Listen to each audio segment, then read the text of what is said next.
बहन कुंवारी मायावती जी द्वारा 9 अक्टूबर को बड़ी भव्य रैली की जा रही है और यहाँ पे चारों तरफ आपको लोग ही लोग नजर आएंगे। सामने देखेंगे तो माननीय श्री कांसीराम जी स्मारक स्थल देख रहे हैं भाई साहब। अभी मेंटेनेंस का काम चल रहा है काफ़ी तेज़ी से। पहले का अगर ब्लॉग देखा होगा तो बाहर बल्ली वगैरह लगी हुई थी, लेकिन वो हट चुकी है। अभी जो मेन अंदर है वहाँ पे काम चल रहा है।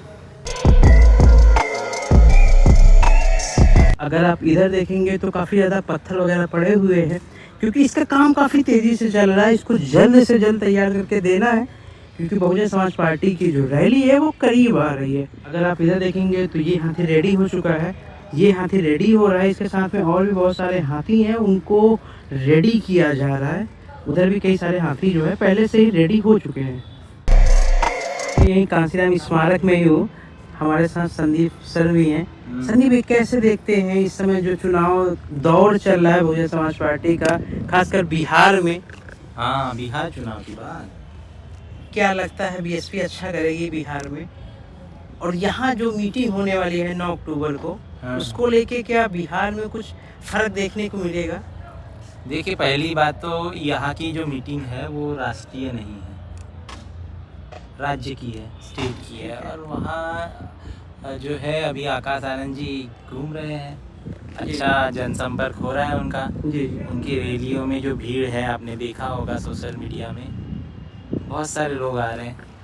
और जो उत्तर प्रदेश से सटे जो ज़िले हैं उसमें उनका जनसंपर्क तगड़ा है बसपा का। और कई सीटें ऐसी है कि बहुत सारी सीटें ऐसी है जिसमें पिछले चुनाव में हम सेकंड पोजीशन पे रहे थे। अगर देखो, जैसे रामगढ़ की सीट आपने देखी होगी तो उसमें सिर्फ 200-300 वोटों से हम हारे थे, यानी हारे नहीं थे, हराया गया। 200-300 वोटों से कोई नहीं हारता आज की तारीख में। तो ऐसी करगहर की सीट है, रामगढ़ की सीट है। और आकाश आनंद बड़ा एक्टिव नजर आ रहा है बिहार में। हाँ, तो उनको लगाया गया है बहन जी की तरफ से। क्या यूपी में आकाश आनंद वो कर पाएंगे उसी तरीके से? अच्छा, अभी तो ट्रेनिंग में है ना, ट्रेनिंग चल रही है। युवा तो चंद्रशेखर भाई की तरफ शिफ्ट होता नजर आता है। ऐसा कुछ नहीं है, जब वोट पड़ते हैं तो कहाँ शिफ्टिंग दिखती है बताइए? भीड़ रहती है। भीड़ अलग है, भीड़ तो कहीं भी हो सकता है। भीड़ जैसे हरियाणा में, जब आप दिल्ली का चुनाव ले लो, भीड़ तो बहुत थी लेकिन वोटों में तब्दील नहीं हो पाई। ऐसा है ना। चंद्रशेखर अभी उनको बहुत मेहनत करने की आवश्यकता है और मेहनत करे। जब बहुजन समाज पार्टी आकाश आनंद जी के पास आ जाएगी तब लोग कंपेयर करेंगे कि अच्छा क्या होगा। सही बात है अनुज? लेवल के साथ होता है ना। अभी तो कोई लेवल ही नहीं है। हाँ, कहाँ बहन जी और चंद्रशेखर में कंपैरिजन करने वाले सूरज को दिया दिखाने जैसी बात करते हैं। अच्छा। ऐसा नहीं करना चाहिए। चंद्रशेखर का और आकाश आनंद का कंपैरिजन करना चाहिए। और आकाश आनंद अभी उस तरीके से उतना वर्क भी नहीं उन्होंने किया है, ना ही उस तरीके से राजनीति में एक्टिव हुए हैं जिस तरीके से चंद्रशेखर है। चंद्रशेखर अगर आकाश आनंद कंपैरिजन करोगे तो अभी के लिहाज से अगर देखोगे तो काफ़ी स्तर पे वो आगे भी मिलेगा आपको, क्योंकि हर घटना पे जाना, चीज़ें करना। और आकाश आनंद को एक राष्ट्रीय पार्टी संभाल ली है। चंद्रशेखर को अभी जो उनकी पार्टी नई वाली पार्टी उन्होंने बनाई उसको समझाना, तो वो देश लेवल पे काम करेंगे, ये स्टेट लेवल पे काम करेंगे, तो अभी कंपैरिजन वो नहीं कर सकते। एक बात ये भी है कि विरासत भी तो आएगी उनके साथ। आकाश आनंद के साथ एक विरासत रहेगी भाई, बुद्ध से लेके बहन जी तक, मान्य और कांसीराम साहब तक, और आकाश आनंद बाद में। चंद्रशेखर के पास, चंद्रशेखर भाई भी तो कहते हैं कि बहुजन विरासत हम ही आगे लेके चल रहे हैं। कहना और करने में अंतर रहता है ना। जब अभी तो आरोप लग रहा है उन पे, जी, आपको पता होगा, वायरल है वो सब। तो जब अच्छा, उसमें कुछ हुआ नहीं, मैं ट्यूब देखता रहता हूँ। किसके? चंद्रशेखर भाई को लेके जो आरोप लग रहे हैं उसके ट्यूब चलते रहते हैं। वो कहते हैं कि भाजपा से क्या चंद्रशेखर भाई मिले हुए, उनको अरेस्ट नहीं किया गया, FIR तक नहीं हुई। देखो, अगर कोई महिला किसी नेता पे, राजनेता पे आरोप लगाती है और वो भी शारीरिक मानसिक शोषण की, भारत का कानून क्या कहता है बताइए? FIR हो।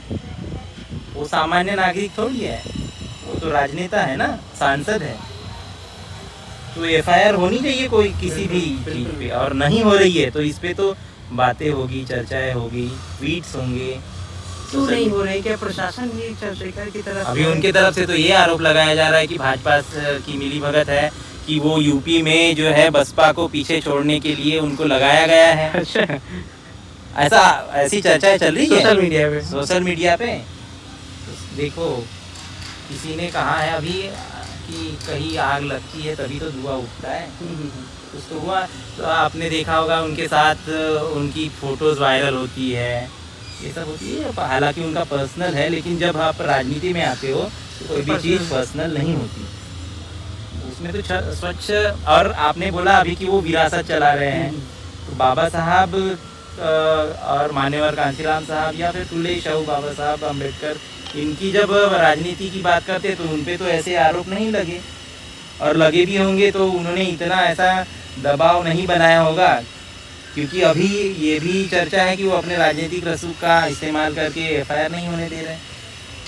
अभी तो सब क्या बोलते हैं उसको, समय के अनुसार पता चलेगा क्या होगा। अनुज भैया, क्या प्रशासन को डर है क्या कि काफी तेजी से काम चल रहा है? पिछली बार आए थे हम लोग, थोड़ा थोड़ा चल रहा था, आज काफी ज्यादा तेजी से चल रहा है। नहीं, डर तो है, क्योंकि मायावती जी की रैली होगी, पूरे देश का मीडिया, इंटरनेशनल मीडिया तक भी हो सकता है, और उस मीडिया में इन पार्कों की, बहुजन विरासत की बदहाल स्थिति उत्तर प्रदेश की जो सरकार, मौजूदा सरकार है, उसके ऊपर काले धब्बे के तौर पे दिखाई देगी। तो कहीं ना कहीं इसका डर है। निकलते हैं भाई साहब यहाँ से।